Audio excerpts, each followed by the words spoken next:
मुलुंड दुर्घटनेची सखोल चौकशी होणार आहे। मिलन इन्फ्रा कंपनीला 5 कोटींचा दंड आकारला जाणार आहे। एमएमआरडीए अतिरिक्त आयुक्तांनी ही माहिती दिलेली आहे। दोषींवरही कारवाई केली जाईल। एमएमआरडीएचे अतिरिक्त आयुक्त अश्विन मुदगल यांनी ही माहिती दिलेली आहे।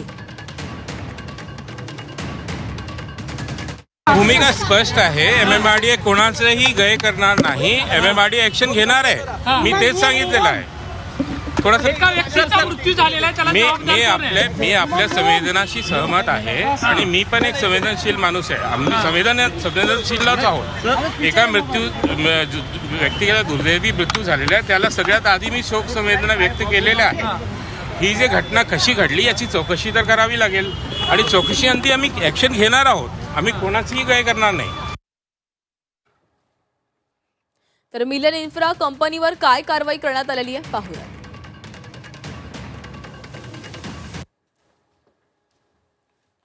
मिलन इन्फ्रा कंपनीकडे कंत्राट होतं।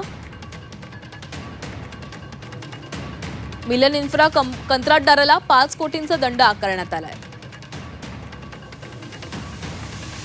कामावर लक्ष ठेवणाऱ्या एलजीबी अँड HILL कंपनीला 1 कोटींचा दंड ठोठावण्यात आलाय।